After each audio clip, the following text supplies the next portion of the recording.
grâce. Le Seigneur est avec vous. Vous êtes bénie entre toutes les femmes, et Jésus, votre enfant, est béni. Olá, meu irmão, minha irmã, seja muito bem-vindo a mais uma aula do nosso curso sobre a moral cristã, oferecido pela Diocese de Campina Grande através da Escola Pastoral Sede da Sabedoria. Convido você a fechar um pouco os seus olhos e elevar o seu pensamento, o seu coração a Deus e pedir sua graça, pedir sua bênção para que desta aula nós possamos colher ensinamentos que nos ajudem a crescer na fé, a crescer no amor a Deus, a crescer e a dar passos no caminho da nossa salvação, da nossa santificação.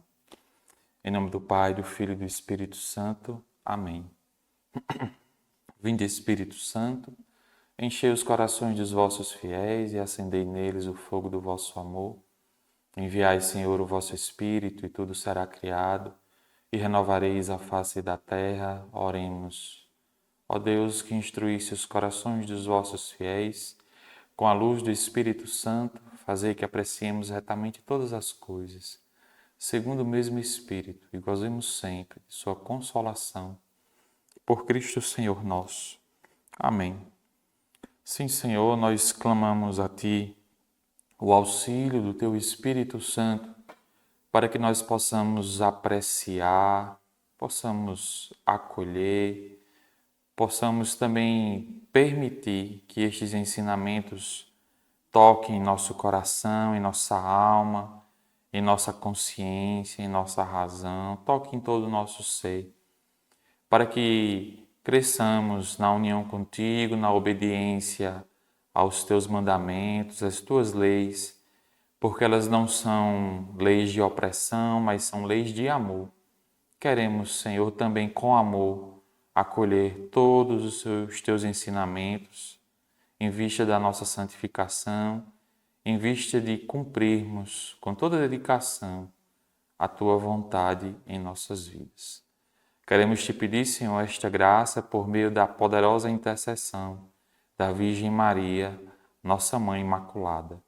Ave Maria, cheia de graça, o Senhor é convosco. Bendita sois vós entre as mulheres, bendito é o fruto do vosso ventre, Jesus. Santa Maria, Mãe de Deus, rogai por nós, pecadores, agora e na hora de nossa morte. Amém. Nossa Senhora, sede da sabedoria, rogai por nós. Em nome do Pai, do Filho e do Espírito Santo. Amém. Que alegria ter você em mais uma aula do nosso curso Moral Cristã. Hoje nós vamos mergulhar na 10ª aula do nosso curso, que é a segunda aula do segundo bimestre. Na aula passada, que foi a primeira do segundo bimestre, nós mergulhamos no tema da justificação. E o que é a justificação? Fazendo um breve resumo, né? Fazendo uma breve memória do que nós vimos, né? A justificação compreende a remissão dos pecados, a santificação e a renovação do homem interior. Então, é a obra da salvação que nos justifica dos nossos pecados. É o ápice do amor de Deus por nós, né? O Pai que dá o seu Filho para que o Filho, dando a sua vida, pudesse nos redimir, pudesse nos reconciliar e nos libertar das amarras do pecado que nos separávamos deste Deus que tanto nos ama.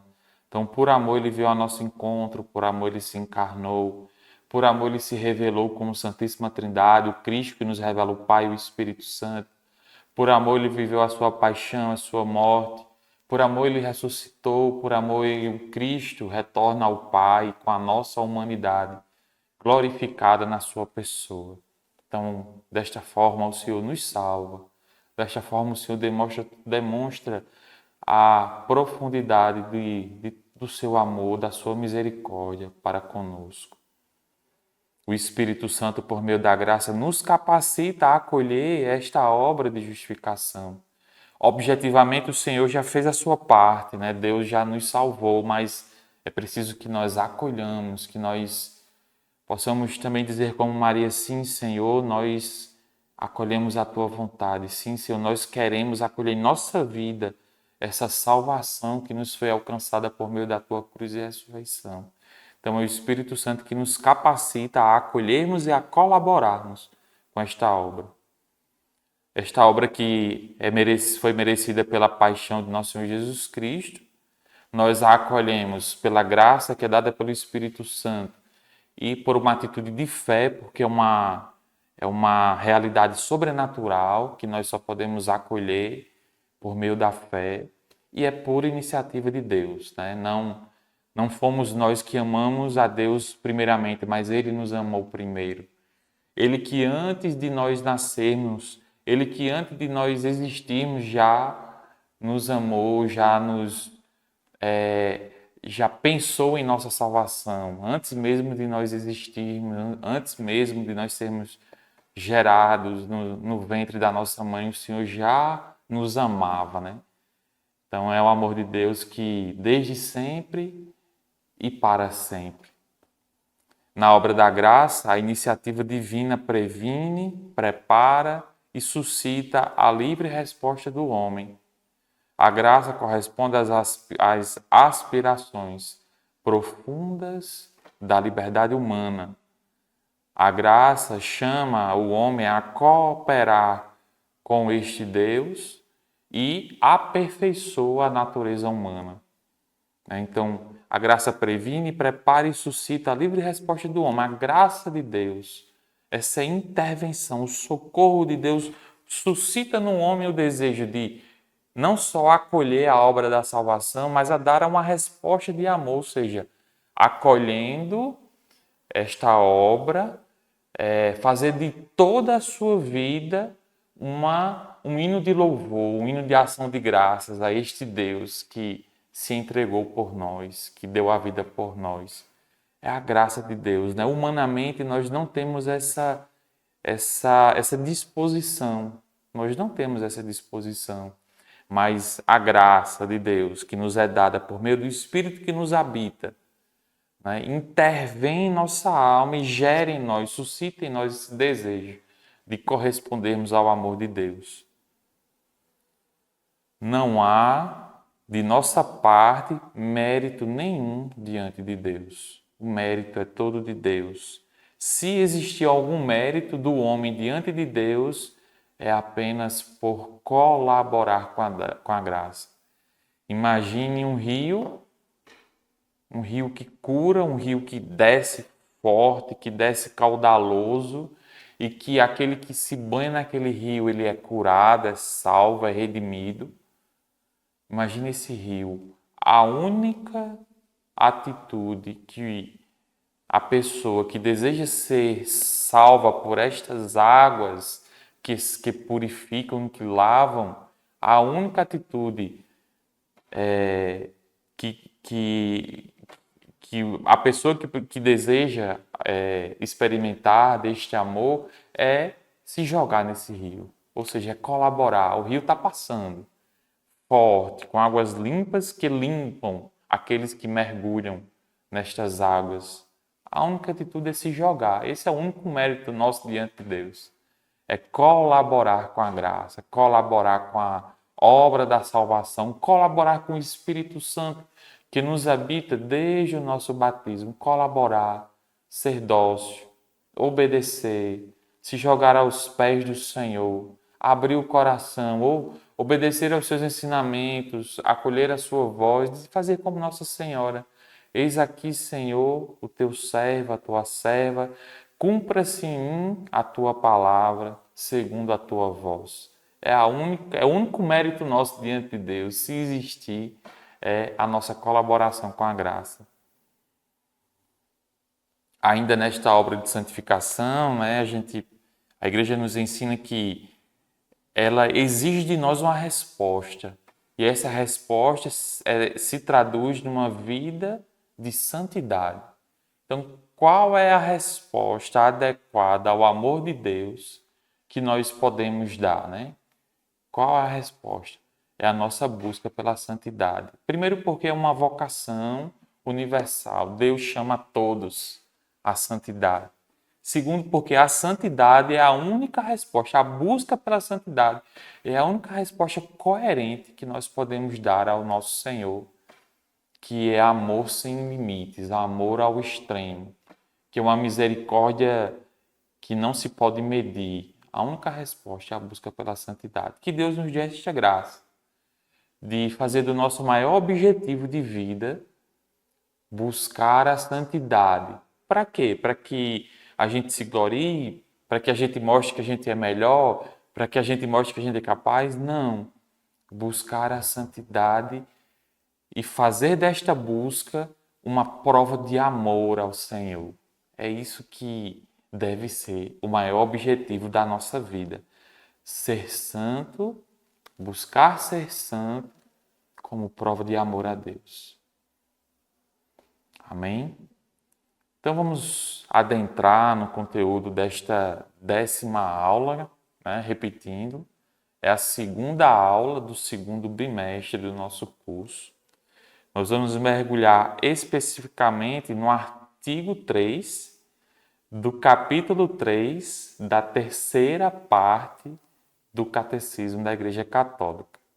E o tema da nossa aula é a Igreja, Mãe e Educadora. Sim, a Igreja é nossa mãe, a Igreja é aquela que nos educa, a Igreja é aquela que nos acolhe, que nos corrige quando precisa, quando precisamos ser corrigidos, mas antes de tudo, é aquela aonde nós podemos, no seu colo, né, no seu regaço, nos encontrar com aquele que é a sua cabeça, nosso Senhor Jesus Cristo.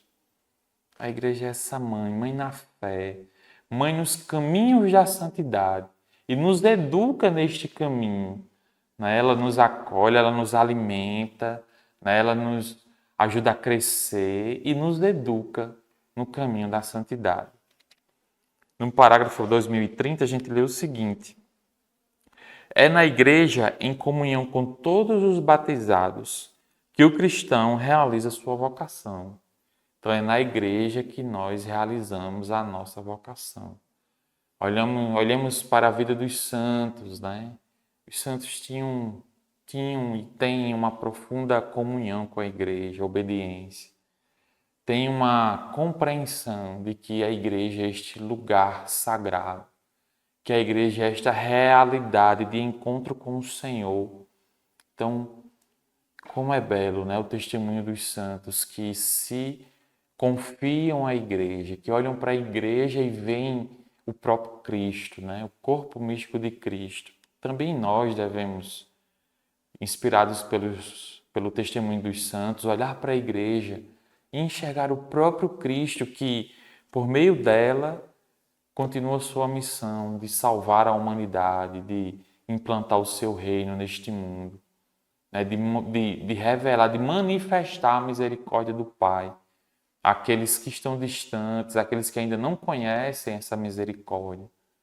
Né? Tenhamos essa atitude de, na igreja, com a igreja, em comunhão com a igreja, em comunhão com os irmãos, como cristãos batizados, buscarmos realizar a nossa vocação. Qual é a nossa vocação?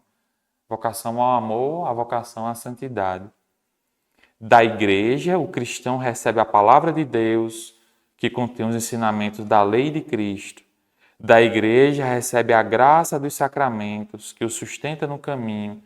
Então, é da igreja que nós recebemos a palavra de Deus, que nós recebemos os sacramentos. Como é belo, né? Saber que a igreja nos acolhe e nos introduz na vida de Deus por meio dos sacramentos. Na igreja que nos ensina, que nos aproxima da palavra de Deus e que nos ensina a nos relacionarmos bem com esta palavra, com Deus da palavra, que se revela, que se comunica conosco, e a igreja vai nos ensinando, a igreja vai interpretando, a igreja vai mostrando os caminhos que devemos seguir neste relacionamento com Deus por meio de sua palavra. Da igreja, o cristão aprende o exemplo da santidade, reconhece a figura e a fonte da igreja em Maria, a Virgem Santíssima. Então, da igreja nós recebemos o testemunho dos santos, né? A igreja, quando declara alguém servo de Deus, bem-aventurado, beato, santo, doutor, está dizendo, olhe, essa pessoa aqui colaborou com a graça, né? E Deus pôde realizar a sua obra na vida dela. É um testemunho a ser seguido. Com essa pessoa nós podemos aprender. Meus filhos, a igreja diz para você e para mim, meus filhos, com este seu irmão, você pode aprender a seguir a Cristo. Então, da igreja nós recebemos esse testemunho, né? Como é belo os altares, as imagens dos santos, né? A confirmação de que os ensinamentos dos santos são inspirados pelo Espírito Santo e que devem ser lidos, aprendidos e imitados. Que beleza, né? A igreja nos dando o testemunho dos santos, né? E também na igreja nós, olhando para ela, a gente se lembra de Maria, que é o modelo da igreja. Maria é modelo da igreja e a igreja nos apresenta Nossa Senhora como sendo o seu modelo, né? Nos apresenta também como esse maior, como sendo o maior dos testemunhos, como aquela que seguiu de maneira mais perfeita a Cristo. Da igreja, o cristão pode perceber e pode ser ajudado no discernimento, no testemunho autêntico daqueles que a vivem, descobre na tradição espiritual e na longa história dos santos que o precederam, que a liturgia celebra no ritmo do santoral. Então, a igreja é essa que guarda o tesouro da fé, o tesouro do testemunho, o tesouro da palavra, o tesouro dos sacramentos. Da igreja nós recebemos a Eucaristia. Primeiramente nós recebemos o batismo. Da igreja nós recebemos o perdão dos nossos pecados, sim, é da igreja. Cristo confere à igreja o poder de perdoar os pecados na pessoa do Padre, o Padre que perdoa os pecados na pessoa de Cristo. Cristo que se une à igreja, que faz dela o seu corpo místico. Cristo que é o esposo que olha para a sua igreja como a sua esposa, que adorna a igreja com as suas chagas, que adorna a igreja com o testemunho dos santos, os mártires, as virgens, os confessores, os bispos, né? E tanto os leigos, santos leigos, né? Então, a igreja que é adornada por este esposo, né? E que, sendo fecundada também pelo Espírito Santo, gera filhos para o céu. Por isso que a igreja tem como modelo Nossa Senhora, né? Nossa Senhora que, sendo fecundada pelo Espírito Santo, gera filhos para Deus. A igreja também, cuja alma é o Espírito Santo, também gera filhos para Deus. Imagine a pessoa que não é batizada e recebe o batismo da igreja, se torna filha de Deus, filho de Deus. Ou seja, uma pessoa gerada para Deus por meio do batismo, porque ela recebe o Espírito e é adotada por Deus, né? Então a igreja é esse ventre que gera muitos filhos para Deus, né? Que linda a igreja. No parágrafo 2031, a gente lê que, como todo o conjunto da vida cristã, a vida moral tem sua fonte e o seu ponto alto no sacrifício eucarístico. E onde é que nós podemos participar do sacrifício eucarístico? É na igreja. É a igreja que nos dá a Eucaristia, é a igreja que nos oferece a possibilidade de nos unir ao Cristo na Eucaristia. E a Eucaristia é a fonte de toda a vida moral. A Eucaristia é o ponto alto, né? E a fonte de toda a vida moral. Então, discernimento do bem e do mal, as relações interpessoais, a compreensão do que é a pessoa humana, nós bebemos da igreja e tem como fonte e ponto alto o sacrifício eucarístico. E toda a vida cristã, a vida moral e toda a vida cristã. nas encíclicas, em uma das encíclicas escrita por Bento XVI, ele diz assim: a Eucaristia é a fonte e o ápice da vida cristã. Em outras palavras, né? Bem parecidas, né? A Eucaristia é a fonte e o ápice da vida cristã. E é na igreja que nós participamos desta realidade, deste sacramento. No parágrafo 2032, a gente lê o seguinte: a igreja, coluna e fundamento da verdade, recebeu dos apóstolos o solene mandamento de Cristo de pregar a verdade da salvação. Isso aqui é muito importante. Compete à igreja anunciar sempre, por toda parte, os princípios morais, mesmo referentes à ordem social, e pronunciar-se a respeito de qualquer questão humana, enquanto exigirem os direitos fundamentais da pessoa ou a salvação das almas. Então, compete à igreja anunciar sempre por toda parte os princípios morais. Os princípios. Veja só, essa palavra é muito importante. Os princípios. Às vezes a gente fica se perguntando, isso aqui pode ou isso aqui não pode? Isso aqui está certo, isso aqui está errado, né? De realidades muito particulares. E a igreja não define claramente se aquilo ali está certo ou está errado. Por quê? Porque a igreja apresenta princípios. A igreja não é uma instituição responsável por definir tabelas aonde está escrito isso aqui pode, isso aqui não pode, isso aqui está certo, isso aqui está errado. Não. A igreja tem como missão principal, competência fundamental, anunciar os princípios morais, mesmo aqueles referentes à ordem social, né? E pronunciar-se a respeito de qualquer questão humana. Né? Compete à igreja, a igreja tem essa autoridade, a igreja tem esse munus, né? Tem esse mandato do Cristo, né? Recebe do Cristo essa autoridade de pronunciar-se sobre qualquer questão humana, principalmente aquilo que diz respeito a direitos fundamentais da pessoa ou da salvação das almas.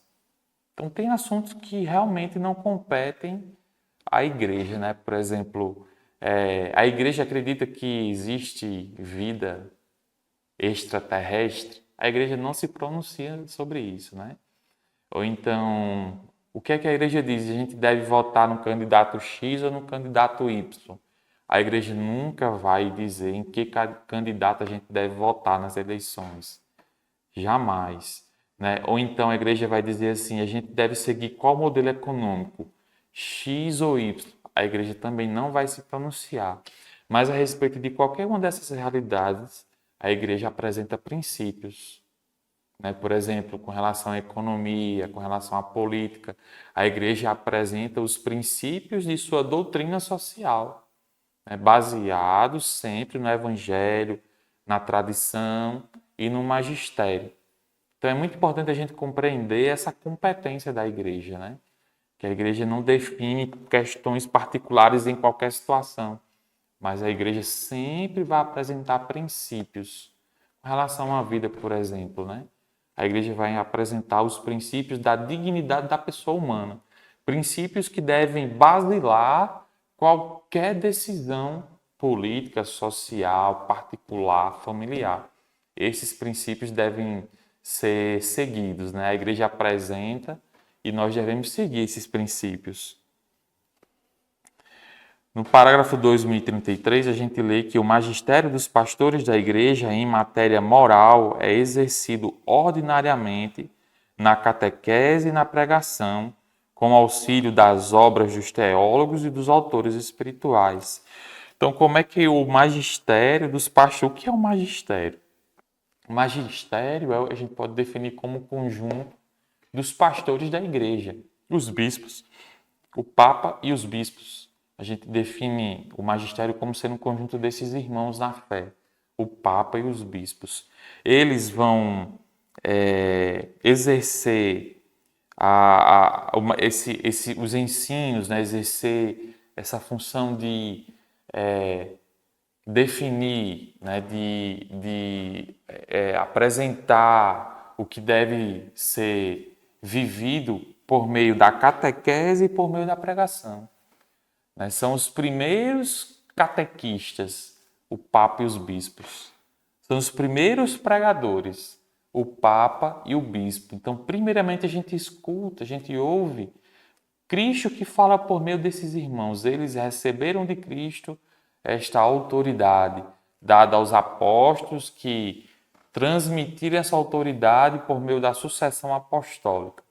Então, são os primeiros catequistas são os primeiros pregadores, o Papa e os bispos. Assim, foi sendo transmitido de geração em geração, sob a proteção e a vigilância dos pastores, o depósito da moral cristã, composto de um conjunto característico de regras, mandamentos e virtudes que procedem da fé em Cristo e são vivificados pela caridade. Então, esse depósito da moral cristã foi sendo transmitido de geração em geração. Cristo que transmitiu aos seus apóstolos, que transmitiram aos seus sucessores, de geração em geração, e que chegou até nós, esse depósito da moral cristã. O que é esse depósito da moral cristã? Esse depósito ele é composto de um conjunto característico de regras, mandamentos e virtudes que procedem da fé em Cristo e são vivificados pela caridade. Então, a fé cristã gera um conjunto de regras, mandamentos e virtudes que são vivificados pela caridade.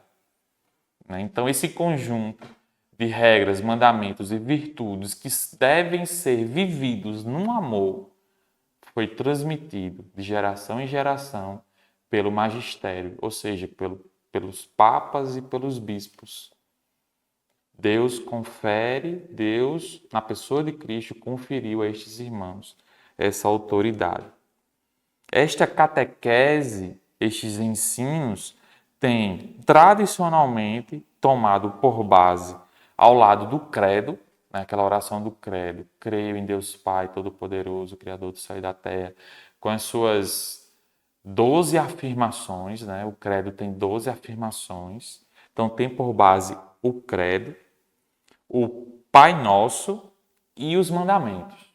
Então, vejam só, a gente tem o creio em Deus Pai Todo-Poderoso.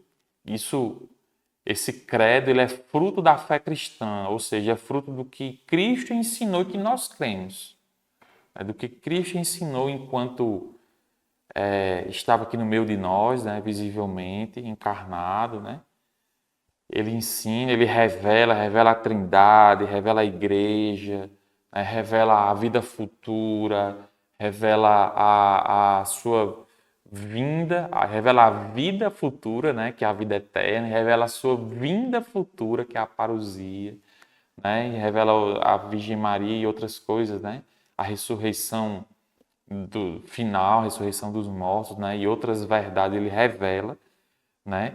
Ele também nos ensina a chamar Deus de Pai, né? A gente pega ali a oração do Pai Nosso.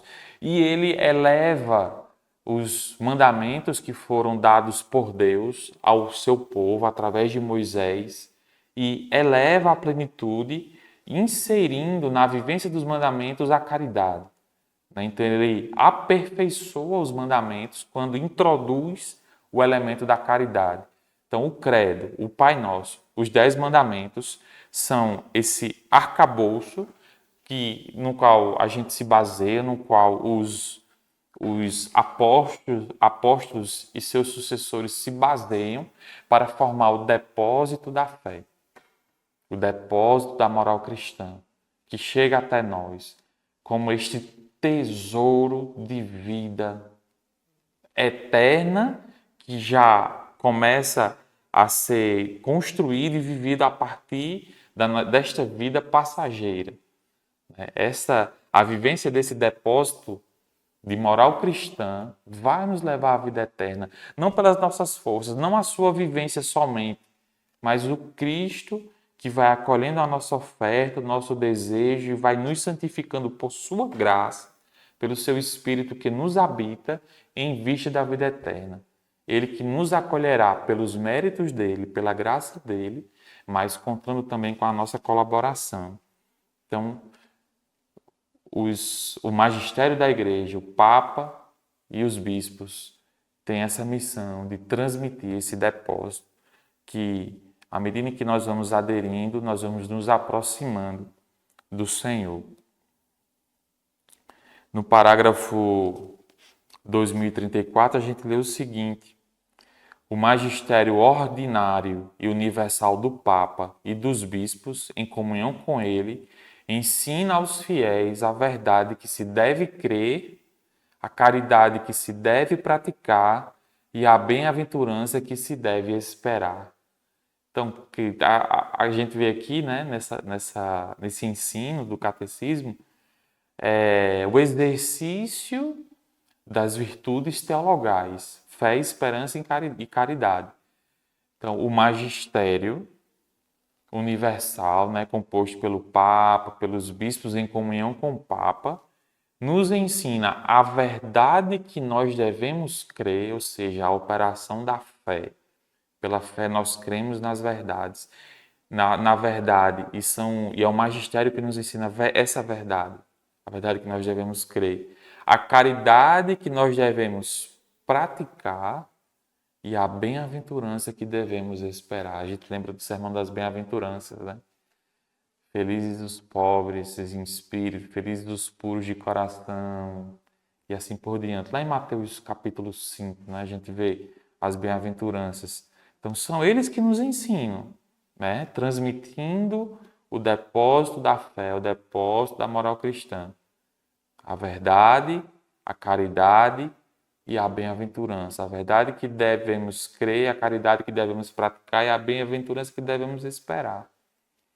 No parágrafo 2035, a gente lê que a autoridade do magistério estende-se também aos preceitos específicos da lei natural, porque a sua observância, exigida pelo Criador, é necessária à salvação. Então, é expressão de nossa colaboração com a obra da salvação, a prática, né, a vivência da lei natural. Ou seja, aqueles princípios mais fundamentais que toda pessoa deve viver, independentemente se crê ou não em Cristo, se crê ou não em Deus. Ou seja, proteção da vida, né, a honestidade, a solidariedade, são princípios da lei natural que devemos buscar em vista da nossa salvação. E o magistério também tem autoridade sobre esse aspecto da lei natural. No parágrafo 2037, a gente vai lendo que a lei de Deus confiada à Igreja é ensinada aos fiéis como caminho de vida e verdade. Os fiéis têm, portanto, o direito de ser instruídos nos preceitos divinos salvíficos que purificam o juízo e, com a graça, curam a razão humana ferida. Então, os fiéis têm direito de serem instruídos nesta verdade, né? Nesta lei de Deus. Eles têm um direito, desde criança.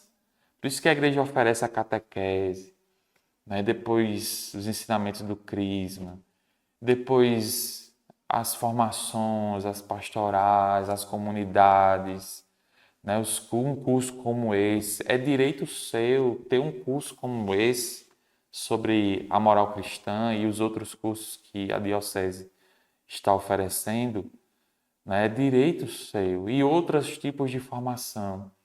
Então, os padres, os bispos, né? Todos aqueles que estão responsáveis por dirigir as comunidades, as paróquias, as dioceses, eles precisam ter essa atenção de instruir o povo, instruir os fiéis na lei de Deus, né? No decálogo, nos ensinamentos sobre as virtudes, os novíssimos, enfim, sobre toda a nossa fé. É direito do fiel ser instruído sobre a nossa fé. Mas, por outro lado, o fiel tem o dever de observar as constituições e os decretos promulgados pela legítima autoridade da Igreja. Mesmo que sejam disciplinares, tais determinações exigem a docilidade na caridade. Se por um lado nós temos o direito de ser instruídos, por outro lado nós temos o dever de observar as constituições e os decretos promulgados pela legítima autoridade da Igreja. Né? Em todos os âmbitos, em todas as dimensões, né? As orientações pastorais, nós temos o dever de obedecer. As orientações dogmáticas, nós temos o dever de acolher, não só obedecer por obedecer em si, porque tem que obedecer, mas obedecer por amor, porque a igreja é a nossa mãe. Né? Então, para uma mãe, uma ordem de uma mãe, nós obedecemos com amor, não é verdade? Então, a igreja sendo a nossa mãe e sendo a esposa de Cristo, nós obedecemos, nós acolhemos essas constituições e os decretos promulgados pela legítima autoridade da igreja. A autoridade da igreja é legítima, é dada por Cristo, transmitida através da sucessão apostólica. No parágrafo 2040, a gente lê que assim se pode desenvolver entre os fiéis cristãos um verdadeiro espírito filial para com a igreja. Ele é o resultado normal do crescimento da graça batismal que nos gerou no seio da igreja e nos fez membros do corpo de Cristo. Como é interessante isso aqui, né? A graça batismal vai gerando em nós o espírito filial para com a igreja. É uma graça do batismo, porque pelo batismo nós nos tornamos filhos. Antes do batismo, nós somos apenas criaturas amadas de Deus. Mas pelo batismo, aonde recebemos o Espírito, aonde nossos pecados são perdoados, nós também nos tornamos filhos de Deus. Filhos adotados no único Filho de Deus, no Filho unigênito de Deus, nosso Senhor Jesus Cristo. Mas filhos e dignos da mesma herança, a herança da vida eterna. Então, o batismo gera em nós essa filiação e vai gerando em nós também a compreensão de que nós somos filhos da igreja. Filhos de Deus e filhos da igreja, porque ela é esposa deste Deus. Ela sendo fecundada pelo Espírito Santo, ela nos gerou para uma vida nova. Sim, a igreja nos deu uma vida nova.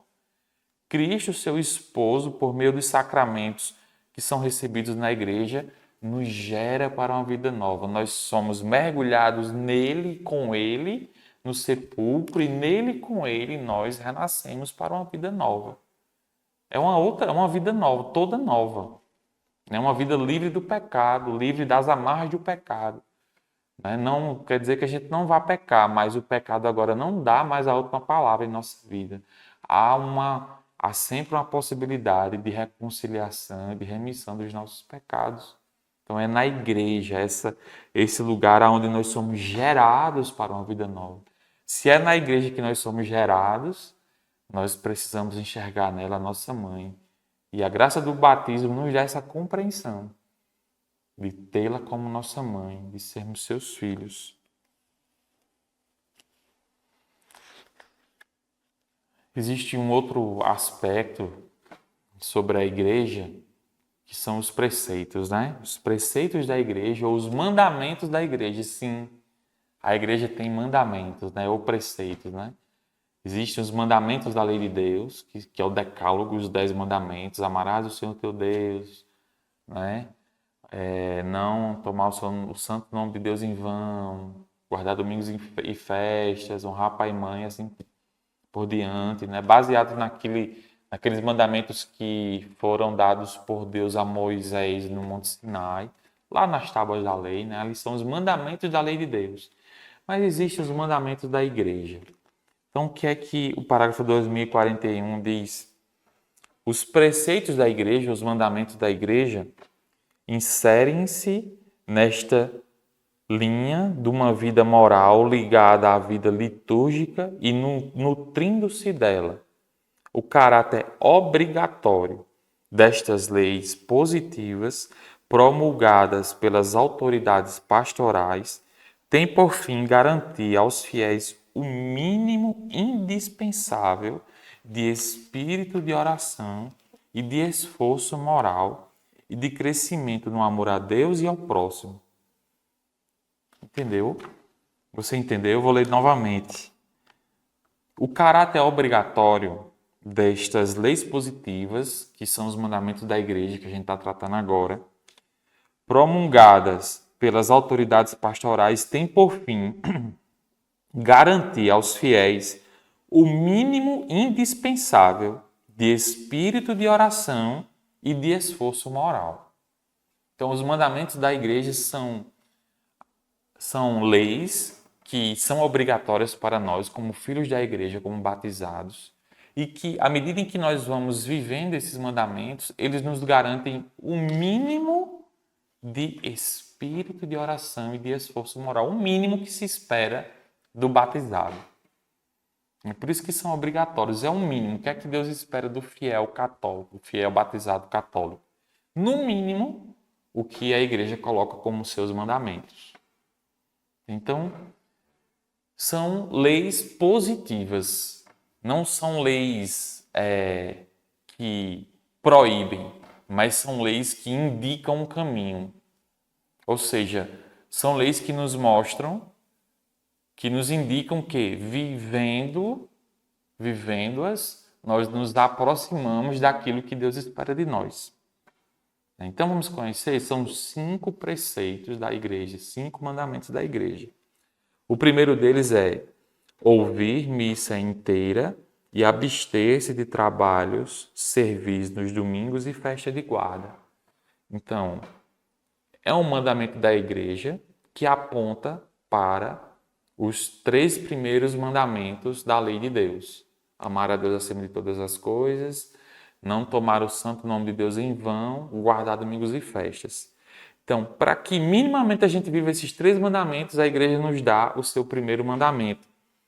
Ouvir missa inteira e abster-se de trabalhos servis nos domingos e festas de guarda. Participar da missa, ir à missa no domingo. E a missa do domingo a gente pode participar desde o dia anterior, do sábado à noite. E as festas de guarda que são definidas pela igreja, que são definidas pelas conferências dos bispos nos países. Ouvir missa inteira, isso é muito importante, esse detalhe, né? Isso significa que a gente não pode chegar atrasado na missa de final de semana, na missa do domingo, nem na missa de festa de guarda. Não podemos chegar atrasados. Se a gente chega atrasado, e não houve nenhum motivo lícito, justo, nós não cumprimos esse mandamento da igreja e muito menos cumprimos o mandamento da lei de Deus, o terceiro mandamento, guardar domingos e festas. Também nós não podemos sair antes da bênção final, a não ser que se tenha um motivo lícito, justo, obviamente.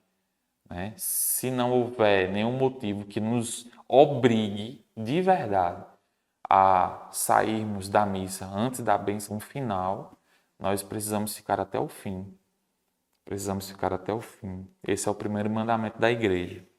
O segundo mandamento da igreja é confessar-se ao menos uma vez por ano. Pelo menos uma vez por ano. A igreja nos pede para nos confessar. E aí a gente vai lutar, contra todas aquelas coisas, de vergonha, de timidez, ou até aquele posicionamento um pouquinho orgulhoso de dizer, vou confessar os meus pecados a uma outra pessoa, a um homem igual a mim, que às vezes é mais pecador do que eu.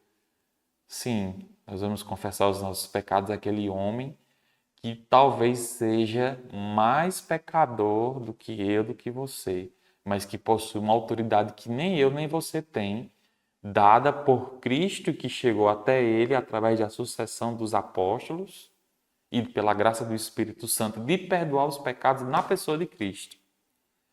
né? Nós vamos sim nos humilhar. É uma humilhação? Talvez seja, mas por causa da misericórdia de Deus e por reconhecer que nós precisamos dessa misericórdia, que nós precisamos da reconciliação com Deus e que nós precisamos ser libertos do pecado, nós vamos ali e confessamos o nosso pecado, aquele irmãozinho ali que talvez tenha mais pecados do que eu, do que você. O terceiro mandamento da igreja é receber o sacramento da Eucaristia, ao menos pela Páscoa da Ressurreição. Comungar da Eucaristia, pelo menos no tempo da Páscoa da Ressurreição, ali na Semana Santa, no domingo de Páscoa ou no tempo pascal, pelo menos uma vez por ano, a igreja nos obriga a comungarmos do corpo do Senhor. Que obrigação, né? Nos obriga. E que obrigação é essa? Né? Como nós ainda temos um coração tão duro que olhamos esse mandamento como uma obrigação, como um peso. Como nós precisamos pedir a Deus a graça de uma conversão. Como nós precisamos pedir o socorro da graça para nos libertar dessa dureza, desse orgulho, né? Que nos leva ao ponto de enxergar esse fato de comungar do corpo do Senhor como uma obrigação. Que Deus nos converta, né? O quarto mandamento da igreja é jejuar e abster-se de carne, conforme manda a Santa Mãe Igreja. Jejuar e abster-se de carne. E aqui um ponto importante, né? O que é que a igreja manda com relação a jejum e abstinência? A igreja nos ensina que nós temos 2 dias obrigatórios no ano de jejum, que é a quarta-feira de cinzas e a sexta-feira santa, né? Sexta-feira anterior ao domingo de Páscoa. Esses dias são de jejum obrigatório. E ela nos motiva a, como penitência, jejuarmos outros dias no ano, obrigatórios somente a quarta-feira de cinzas e a sexta-feira santa, mas somos motivados a fazer a penitência do jejum. Com relação à abstinência, a igreja manda fazermos abstinência de carne todas as sextas-feiras do ano e a quarta-feira de cinzas e, obviamente, a sexta-feira santa. Então, abstinência todas as sextas-feiras do ano. E qual o ponto que indica essa obrigatoriedade? É o ponto 1251 do Código de Direito Canônico. O que é que esse ponto diz? Observe-se a abstinência de carne ou de outro alimento, segundo as prescrições da Conferência dos Bispos, em todas as sextas-feiras do ano, a não ser que coincidam com algum dia enumerado entre as solenidades. Então, a gente só não faz abstinência de carne em uma sexta-feira se naquela sexta-feira cair alguma festa de guarda. Por exemplo, uma festa de guarda que nós celebramos no Brasil, né? Dia de Nossa Senhora Mãe de Deus, né? Dia 1º de janeiro. Se dia 1º de janeiro cair na sexta-feira, a gente não precisa fazer abstinência de carne. Dia da Sagrado Coração de Jesus, né? Se é sempre uma sexta-feira, né? A solenidade do Sagrado Coração de Jesus. A gente também não faz abstinência de carne no dia do Sagrado Coração de Jesus e outras festas de guarda, né? E tem outras prescrições relacionadas, né? A CNBB indica que nós podemos substituir a carne, né, a abstinência de carne, por outra penitência que geralmente a gente não faz. Por exemplo, eu nunca rezo o ofício da Imaculada Conceição. Então hoje, por um motivo específico, vai ter um aniversário, vai ter algum motivo assim que realmente justifique uma permuta da abstinência de carne por outro ato de piedade, de penitência, né? Então eu troco, por exemplo, a abstinência de carne por rezar o ofício da Imaculada Conceição, né? Por rezar uma novena, enfim, né? Ou visitar um doente, né? Fazer outro tipo de penitência, né? Então a gente pode fazer essa permuta, né? Mas muito importante, né? Assim, é muito importante a gente perceber que o ideal é fazer a abstinência de carne. Apenas por motivos específicos nós podemos fazer uma permuta desse tipo, né? As crianças estão dispensadas da abstinência de carne, não é obrigatório, mas pode fazer, né? Também os adultos e aquelas pessoas que de jeito nenhum podem deixar de comer carne, né? Também estão dispensadas, né? Não tem a obrigatoriedade. E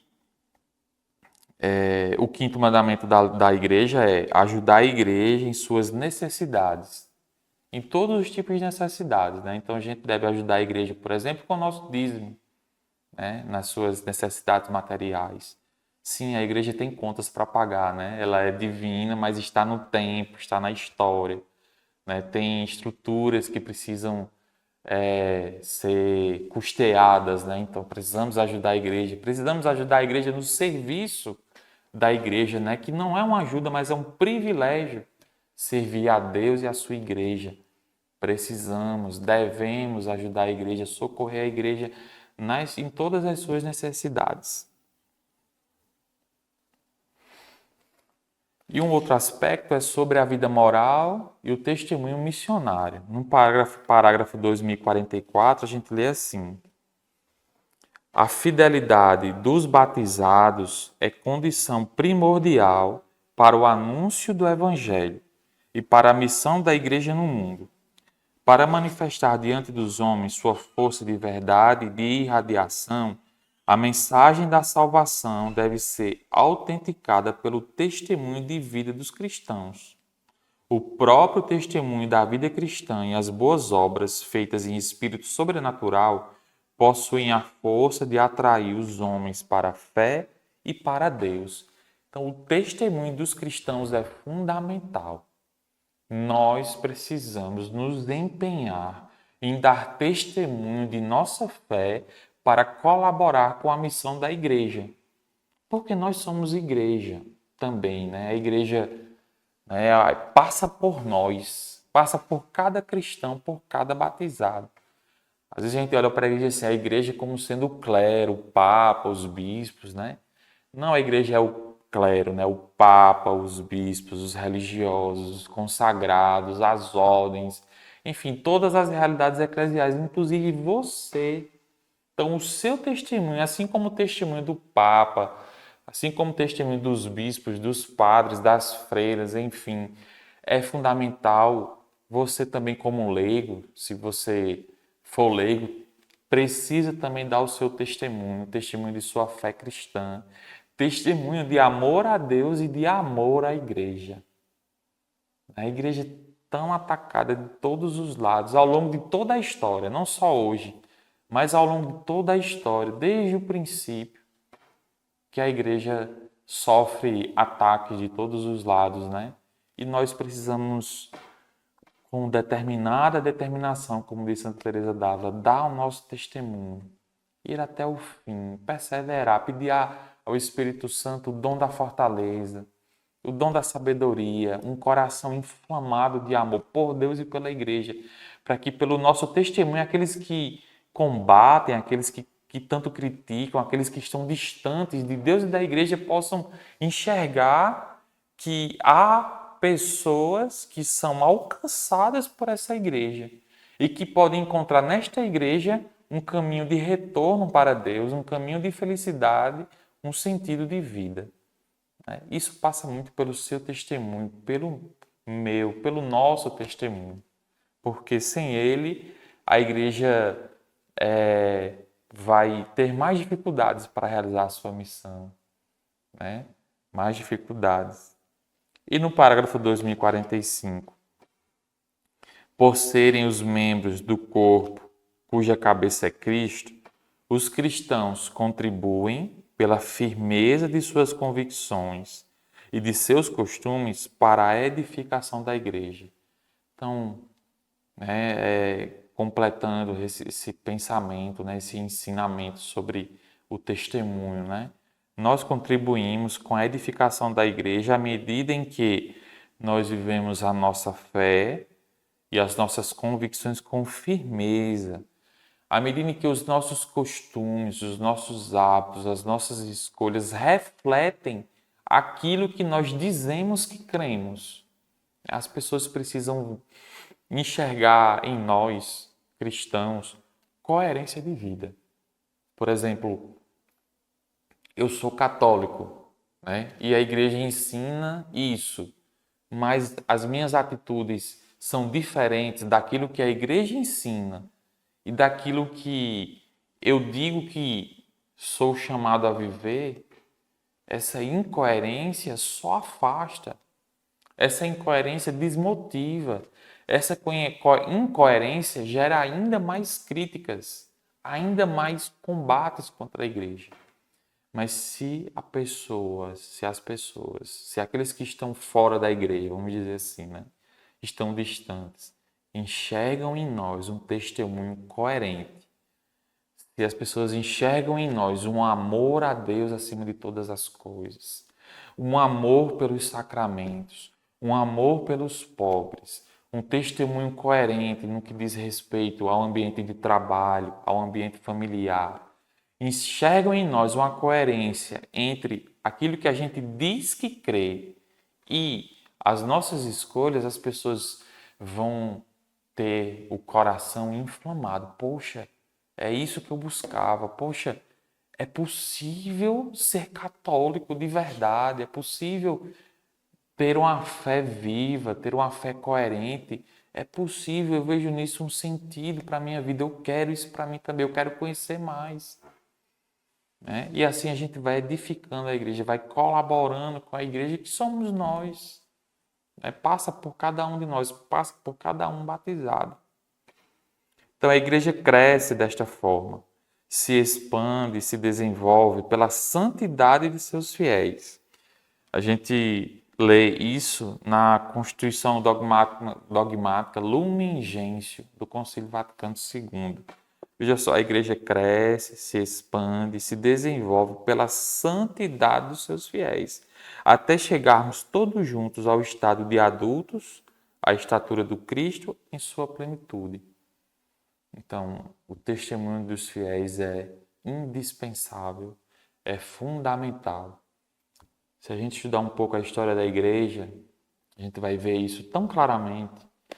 Quanto mais forte o testemunho, mais a igreja atraía fiéis para si e para Cristo.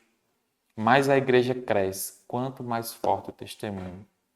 Olhamos desde os primeiros séculos, os mártires, né, os padres apostólicos, né, os séculos 2, 3, 4, 5, na Idade Média também.